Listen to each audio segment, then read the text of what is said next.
So welcome back into the Metaverse today. We're going to dive into RedFox, and this is a project that we've watched and looked at for quite some time. Many of you have probably done some investment in the token. Maybe you've looked at the strategy around the RedFox ecosystem. Well, today we're going to dive into the Metaverse a little bit deeper. My name is Paul Barron. Welcome back to Metaverse Insider. Joining me is Ben Fairbank, who has been on our show before. He is the CEO of RedFox, so great to have you back in here from RFOX Labs. How are you? Thank you very much. Thank you very much for having me. Yeah, very well, thank you. And yourself? Yeah, it's been a while, Ben, since we had a chance to chat. Doing great. You know, we've clipped over. We've created 2 shows out of the network now, really focused in on Metaverse gaming, NFTs here on Metaverse Insider. And I thought, hey, listen, this is, you guys were on TechPath the last time, so this is, I think, a better fit for what you guys are doing, and tuned into our Yeah, sure. audience because the people obviously that listen and watch our show here today are really tuned into the Metaverse. Let's get into where RedFox is going, because there's a lot happening at labs over there. You guys have been really hard at work since the last time we talked. Tell me what have you been up to over the past 4 months? Yeah, so we're up to 110 core staff now. So just been recruiting like mad, but we've been putting the final touches on a couple of the big projects pieces that come together. And the MVP for the Vault, obviously, which is the platform that everything plugs into. So without that, we don't have that showcase. So we're getting the dirty MVP ready to go out to market so that we can start plugging things in, which is very exciting.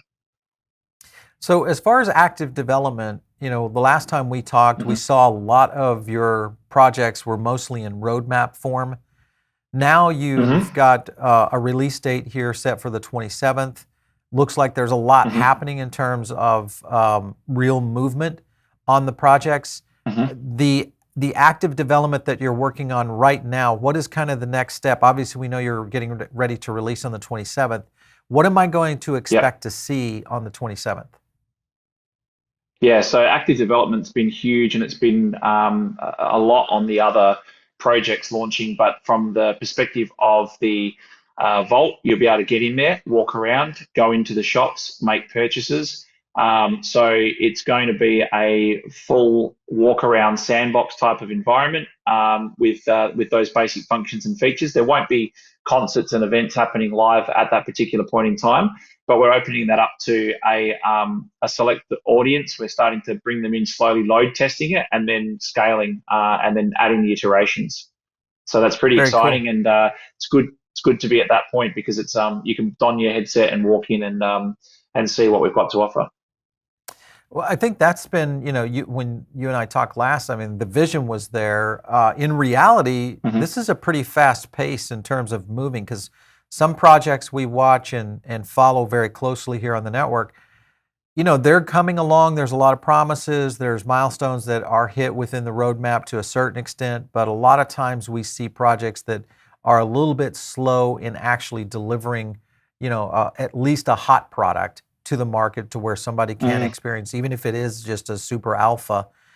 So this is a big deal, I think, for you guys to be in this position for sure. So what are some of the experiences that we'll see inside the Vault Metaverse? Yeah, so as stated, you'll be able to walk in, have a look around. We've got apartments and avatars coming very shortly. You'll be able to sort of see the formation of where that's going to be.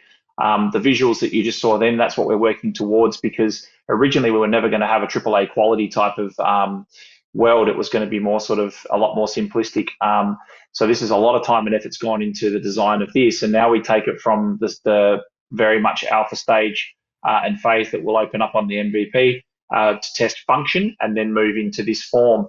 But you've also got RFOX TV about to drop hot on its tail. You've got the NFT white label platform with a marketplace ready to open to rival OpenSea and LooksRare multi-chain.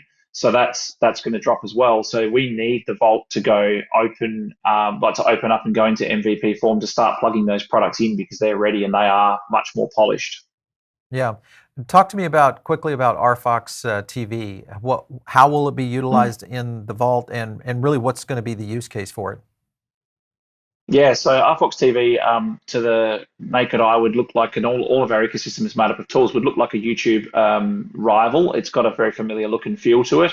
But what it's going to do is we can flick the switch for the creator economy, and it means that influencers and people can start to run their own channels and then do social gifting, token issuance, NFT issuance by plugging into the NFT white label platform.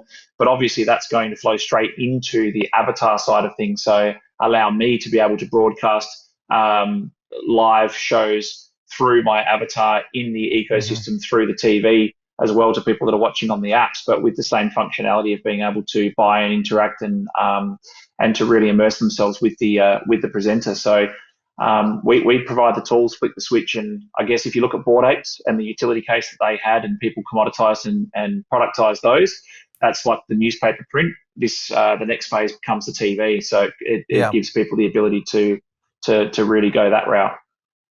And you're saying that project is a little bit more polished and ready to roll, so it essentially will plug in. Is it a standalone, or will it be one that is really unified into the Vault? Yeah, so everything that we release is able to be, and it has to have passed a 9-point funnel system to show that it's a standalone. So this will be a standalone business and a standalone product line that allows us to bring in revenue and users, but these things all plug into the Vault. And the idea of them all plugging into the Vault was, if you're like a company that's building multiple ventures, especially across multiple industry sectors, you would have to go through a perpetual raise cycle every time you launch. You're going to have to build up a new audience. This allows us to be able to plug into a shared audience and to utilize or to give us a much greater chance of success for anything that we launch because of the audience that it has. So yes, standalone and also plug-in. Very cool. I like it.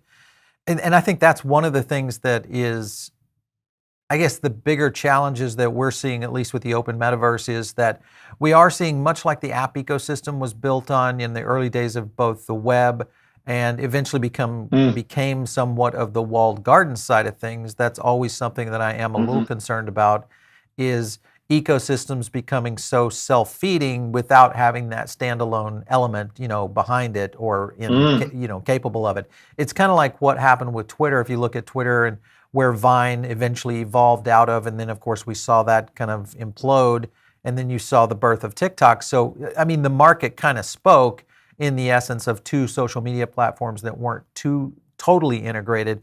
They both could, kind of live in their own world. So I feel like the more metaverse projects that kind of go in that direction, that's going to be a good thing, I think, because it does give the market the ability to kind of let go where they want to go. But if they have the need to kind of integrate, then there's the potential for that to happen for sure. So cool stuff. All right, so let's talk about with the MVP on the 27th, how many people will be able to access it? What's the case going to be in terms of stress testing the platform? Yeah, so we're looking at 300 people off the bat, and that'll be made up of a combination of influencers, investors, media partners, and also the general public. So we're going through a registration process now, and then that will scale based on the load testing and everything that we're putting through there. So it's very important for us as well, especially when you don't have the events yet, to have that social element. So it's important that we do have a steady flow of people coming through there. So we'll be looking at opening up the volumes of people very quickly.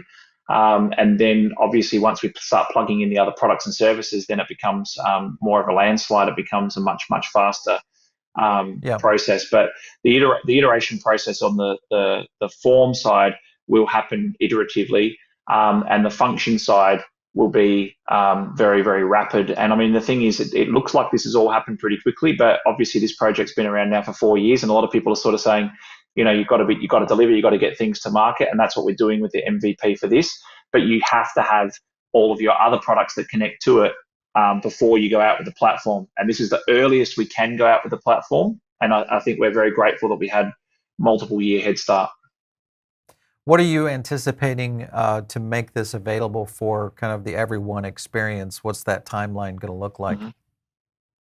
Well, that's a very good question. We were supposed to be about a year before we sort of got it to app version as well, and made it so that anyone could access it and you didn't have to have a VR headset.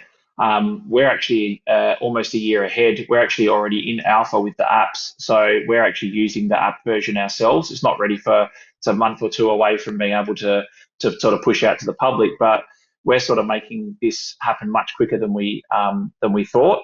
But ultimately, the idea of going VR first is because the whole metaverse is supposed to be VR, immersive experience. You want people to go in there and be blown away and see that. But obviously, there's still a fair way to go before it's accessible to everybody.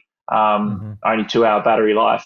People feel a bit sick when they go in there for the first time, and there's still it's still out of reach for a lot of people. So we've got a long way to go. So we've got a little bit of time on our hands, but we just need to be good at what we do. But when the avalanche comes, yeah, be prepared for that, because I think you're right. The scale in which we'll see adoption is going to get interesting. I think over the next 18 months, as we see the breakout of metaverse. I mean, all the trends that we're watching, both from an investment class, also from the sector of technology adoption, because developers, of course, are a big part of that. And I think as we see those two things come together, the next big phase is adoption from the early adopters, and then you start to see those bell curves. So it has a lot of similarities to what, early internet days, early mobile, early social days really kind of have for Web3. So when you think about this, obviously the number one thing is, what am I going to be able to do in terms of exchange of goods or services? Are you going to be able to do anything at least in the alpha or in the MVP, to where we could actually do some sort of an exchange for crypto? Yeah, sure. So, for example, the NFT white label platform that we've got already will allow people to be able to create NFT collections by choosing the chain that they wanted to go out with. They'd be able to, let's say, for example, Wax is the first one that we integrated. Obviously, ETH and then the EVM and Layer 2 solutions will be integrated very quickly, and we're working on those right now. But effectively, someone could spin up a collection, put it up for sale in the shop, and sell that in a shop in the MVP. Ah, gotcha. Okay. So that's going to be, I mean, you're really going right to commerce with it. So I think that'll be a good plus because I think that's one of the things right now that, even with some of the mature metaverse projects that are out there, outside of the play and earn aspect and some of the quests and things that typically roll into these, we haven't seen a lot outside of entertainment, a lot of real use cases that have been really leveraged against e-commerce or some sort of commerce inside the metaverse. So it's going to be interesting. That's why we went for that angle. Yeah. Yeah, so we went for that angle because we needed a USP, knowing that Facebooks and Amazons and all the rest of it would come in. So that's why we focused on e-commerce. Yeah, for sure. Speaking of Facebook, obviously you're debuting on Meta's Oculus on the Quest 2. Why go that direction? I mean, you've got the HTC Vive, you've got some other tool sets that are kind of, obviously Oculus being kind of the big player here. Was that the only reason, or is there some other, potential plan here in terms of the roadmap? Yeah, we sort of want to go in our own direction. Obviously, I think it doesn't make sense. I mean, we want to own the end-to-end journey. So we've been looking at how to produce our own headsets and do subsidizing for those. We've drawn a few blanks. A lot of these guys do have a big head start. HTC and Oculus obviously lead the markets, but the newer technology that's coming through that's trying to battle it, some of it shows promise, but it's not quite ready yet. And what we want to do is really be able to brand our own headsets and make sure that they're compatible with all of this stuff. But we really want to own that and then look into touch and feel as well, because that's all going to be part of the experience. So ultimately, we've sort of used what was there and what was fastest to market, and then we're very much open to partnering with people and working with people to sort of broaden those horizons for sure.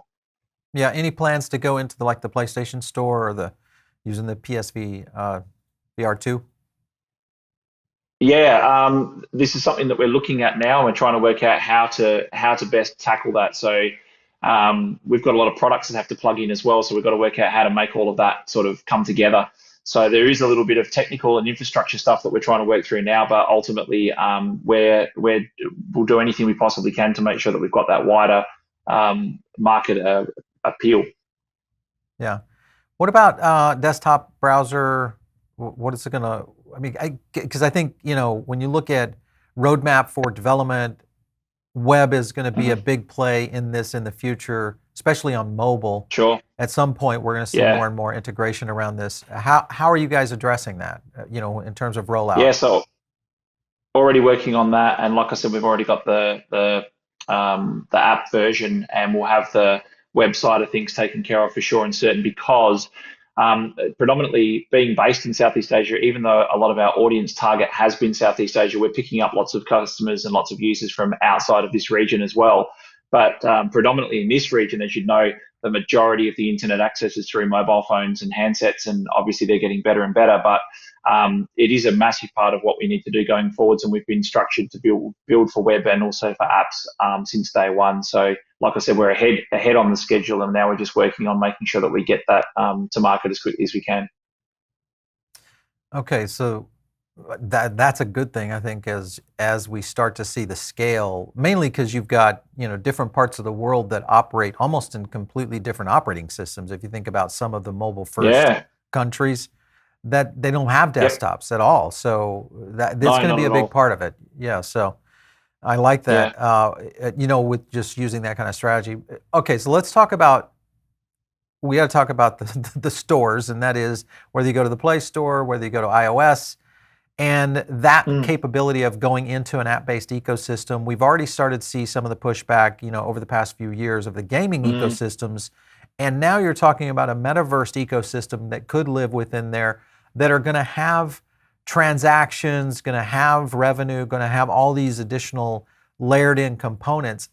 How are you guys navigating that with companies like Android and Apple to deal with that? Because that has already been and shown to be a challenge. Yeah, it's a massive challenge, and I think most of these companies are trying to work out how to go their own path. And you've got the trade-off, right? If you go down the path of dealing with the App Store and Play Store, you've got to give away 30%. You've got to be very careful. They're still very dubious about crypto payments and all the rest of it. One of the things that we've done since day one is sort of said we don't want to be a payment processor. That's very important from our perspective, and we do want to take whatever's in people's pockets. So we're not one of those metaverses that says you must use a particular type of payment, because, for example, as stated before, you can't use crypto as a form of payment in Vietnam, and there's lots of countries that will be operating in that you can't, and you'll just miss out on that. So what we do is we take a transaction fee on the backside, convert that into RFOX, and then pay that out to our users as a form of rewards. But in relation to this, most people are going for subsidizations and trying to work out how to do APK direct or an app download directly. We're sort of working out what the best way to do that is. So if we've built something that's compliant, we've built something that relies on other people's payment processing, we do become eligible for listing on these bigger stores. But inevitably we want to go down our own route, and we want to be able to make that as quick a transition as possible. But we're building for owning that journey end to end, because we want to be able to give as much back to the creators in our ecosystem as we can. We don't want to have to be paying 30% upfront. We need to be doing it our own way. We need to go our own route. We've learned from the people before us. Yeah, it's I think that kind of has been, it's been the goal for almost every creator out there. Even you see this already in the music business. You see this in entertainment, to a certain extent in some of the creator content industries starting to move in this direction, even though we're still seeing a lot of isolated walled gardens, much like what the app ecosystems have presented themselves with, around this. So I think the fact that we're seeing at least people aware of it now, especially in the right position, whether you're a developer, you're a content creator, you're an entertainer, artist, all these aspects that will eventually be in the metaverse, and the route that they're going to take is going to be very critical, I think, in the future of how this develops. So it's good to see you guys are going with that direction. So there's a couple of technical questions here, from a stance of just getting to the stage that you guys are at right now. Big leaps forward since we last talked. What's it been like to get, I guess to a certain point, all the aspect of the art, the graphics, all those kind of tool sets that you've had to bring in from a rendering standpoint just alone? That had to be a monumental, process. Is that something that's scalable as you start to build the Vault out?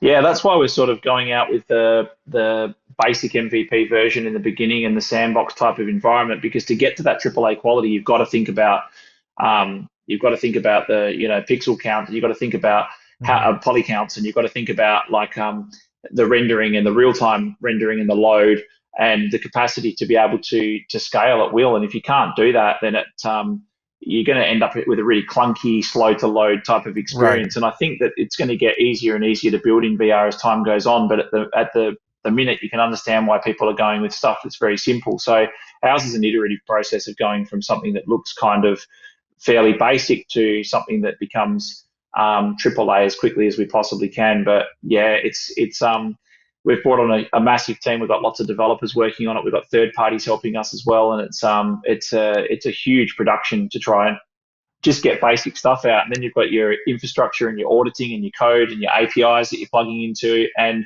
every single one that you connect to adds a layer of complexity or a security risk. And it's such early days, so it's a matter of suck and see for some of it, and others there's well trodden paths that you have to follow. But it's a lot of there's a lot of holding your breath. There's no doubt about that. Yeah, I can imagine this would be kind of fun, in essence, because you're kind of learning as you go, at the same time kind of trying to challenge some of the architecture in which you're building on, all these kind of things that developers have to face on an ongoing basis, but now you're doing it at scale, and you're doing it in most of the time in areas of technology that are really emerging, just now getting there, so you never know, because the next iteration and the next V that you end up with is going to completely re-engineer what you've done over the past 6 months, so it's going to be tough. Well, you get to a point where you can't Google answers anymore. You can sort of look stuff up and you can refer to other things, and then you get to a point where you go, hang on, there's nothing in Google for this, so we're on our own. Yeah, we're at that point almost every day now. We're there every day now, so that's where we live. Yep, I like it. We like All right, it, so let's talk about the connection into VR, because obviously with the Oculus, being able to tie a wallet to these functions, the ability to immerse VR into a space like Vault. And really, I think for a lot of people with both AR applications and eventually AR hardware, this is going to become somewhat of an API connectivity point, or is there something out there that you guys are building now? Are you guys home growing this, or is this something that you can go out and partner with some people to help with that integration into the VR headset application when it comes to a wallet connection?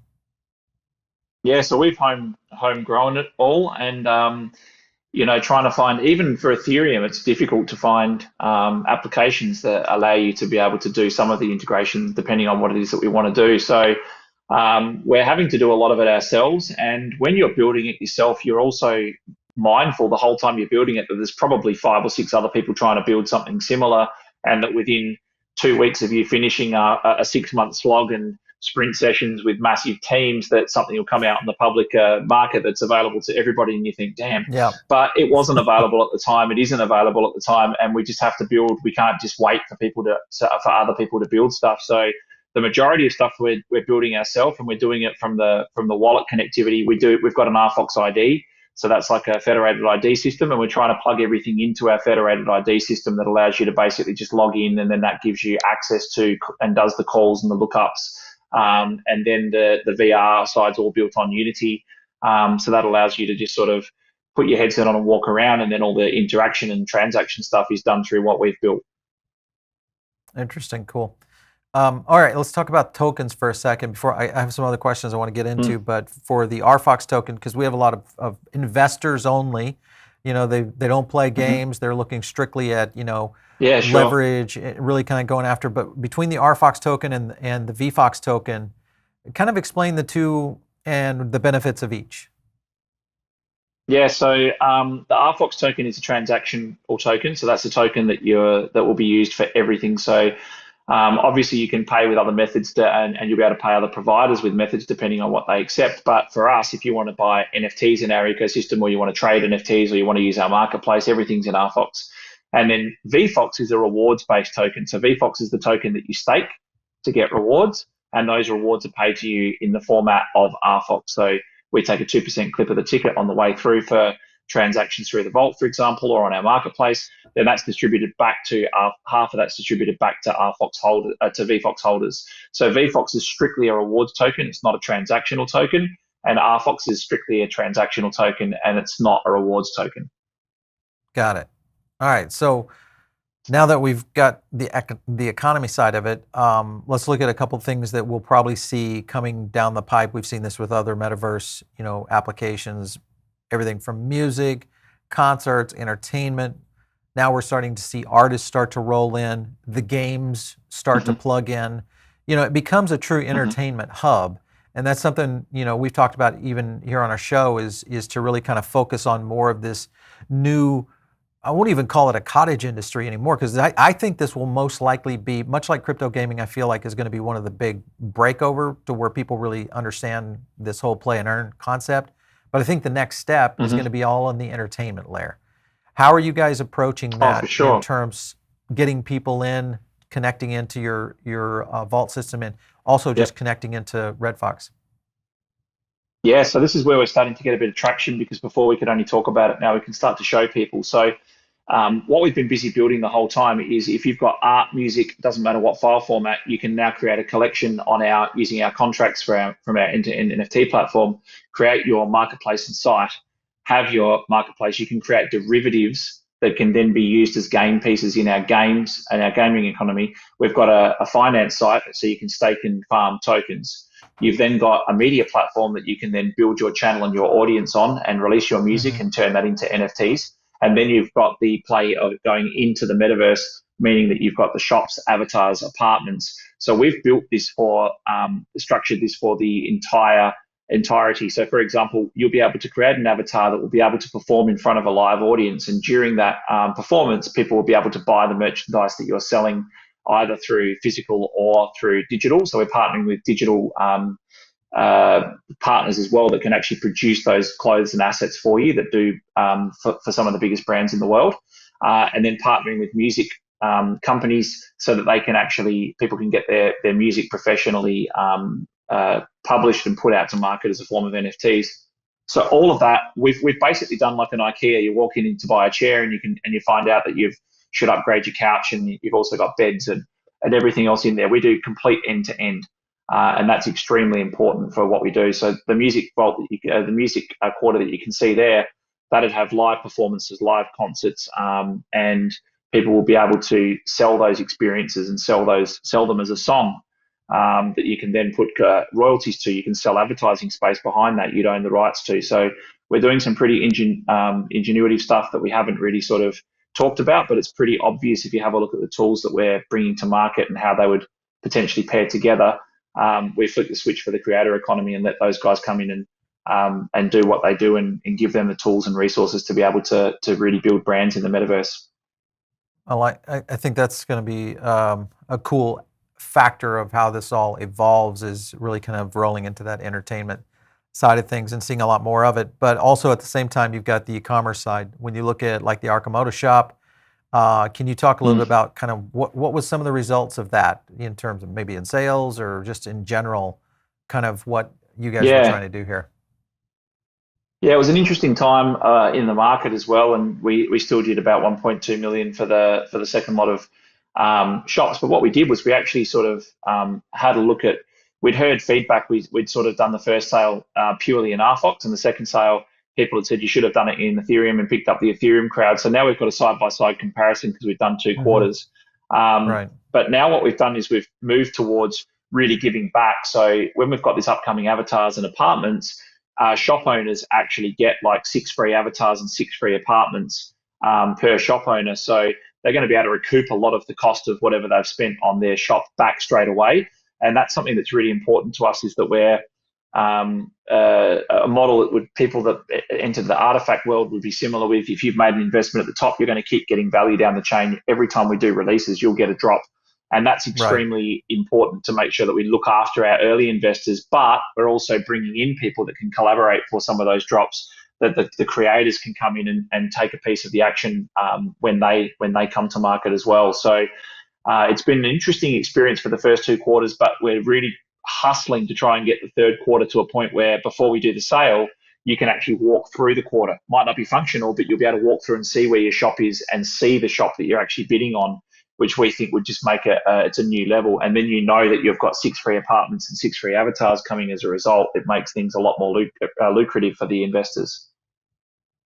Yeah, I think that would be a cool way to do it for sure.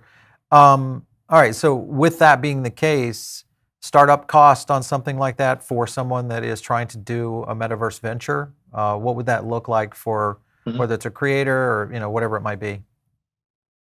Yeah, so we'd help a lot of these people come to market with the standalone tools. As you said before, are these standalone businesses, so we can help them with their own NFT collections very cheaply. Some of the Hmm. projects that we're working with, we're helping them at no cost. So we're saying we'll help launch you, and then basically the cost that it costs to set up the contracts and deploy and all the rest of it, we can do a clawback or something like that. So the creators that are Right. very talented, that have got a great idea, so it's kind of like a way of funding those guys. But Hmm. ultimately, what we do is we would 100% allow that. But from a shop perspective, it's what people are prepared to pay. So far, the shops have gone from anywhere between 20 and 100,000, depending on their positioning. But the difference between ours and another metaverse style is that we have 100 shops for sale in total over the course of 4 quarters. There's not 20,000, 40,000. They don't get Yeah. extended. You've got one piece of prime real estate that you can use as a business, and the other thing that we did interestingly is we built all of the world and the shops out previously. So what happens is when you go in, you don't have holes with people sitting on chairs saying, I'm not going to build anything, I'm going to wait for the value to go up.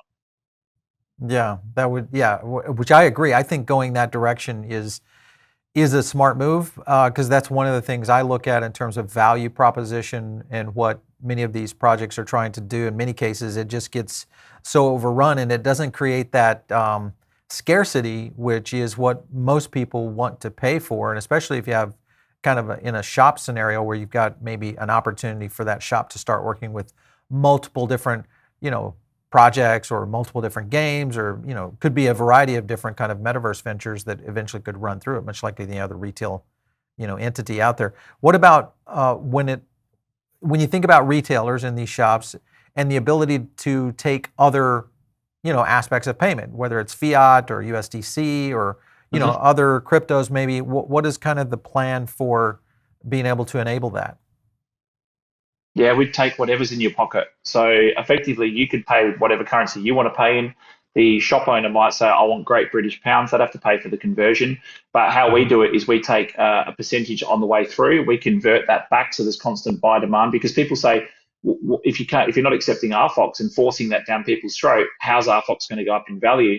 Well, simply we take a transactional percentage on every transaction and we convert that back into RFOX. So there's constant buy demand, and then that's distributed back to the VFOX holders. So unless you're prepared to accept everything and be truly interoperable and open yourself up to other metaverses and collaborations, then you are building that walled garden that's going to be very, very difficult for you to be successful. Yeah, very cool. I agree. I think opening up two things like that are it's critical, especially with the capacity of what we're seeing with so much openness in a lot of the projects that are becoming somewhat interoperable.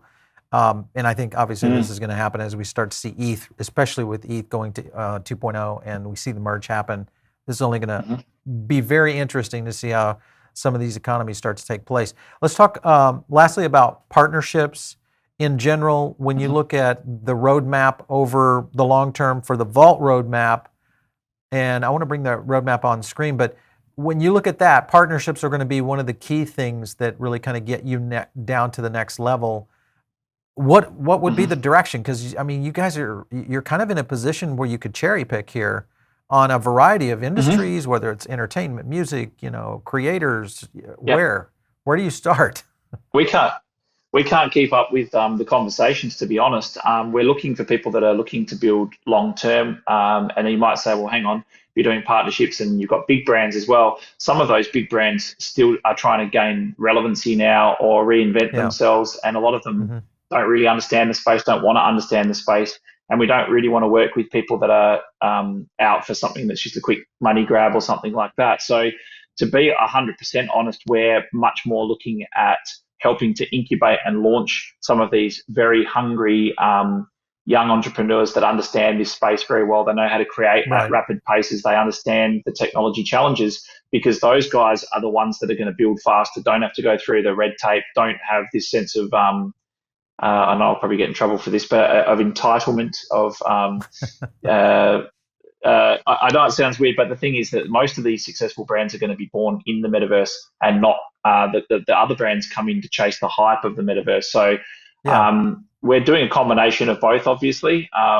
but obviously, we're look, the most of my talks are with companies who have got a really great idea, got tons of good Web 2.0 experience, but they've got a great idea for Web 3.0, and they're the ones that they move faster. They don't have boards to go back to and seek ridiculously lengthy periods of approval. They can move fast, Yeah. and I think that the partnerships will be massive. But we'll have a stake in a lot of these partnerships.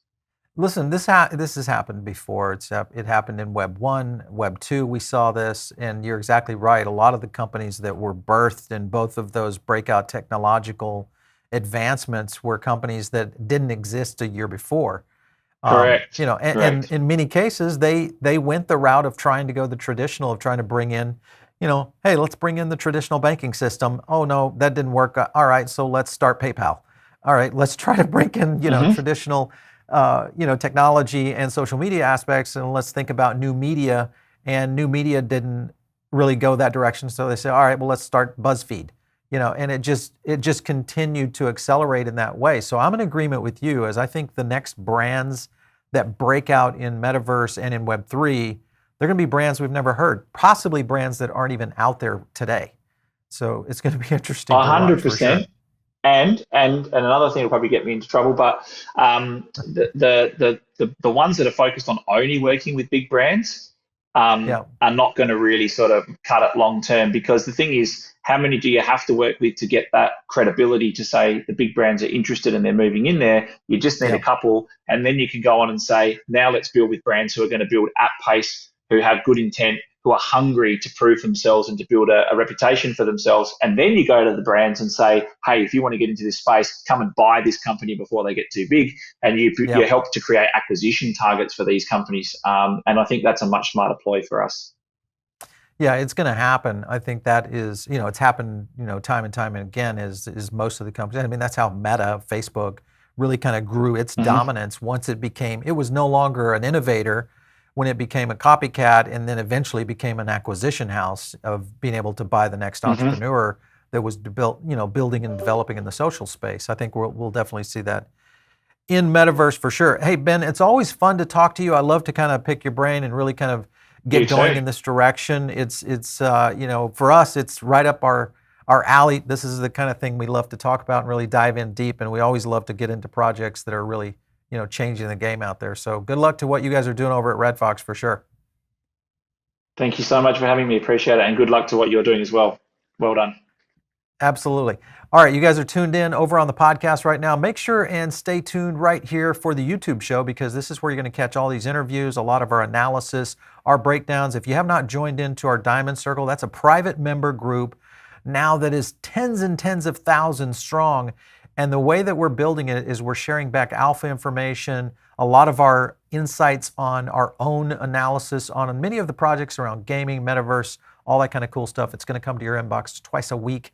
Easy to do and easy to join. Just click the link below. If you want to catch me, it's out on Twitter at Paul Barron. We'll catch you next time right here on Metaverse Insider.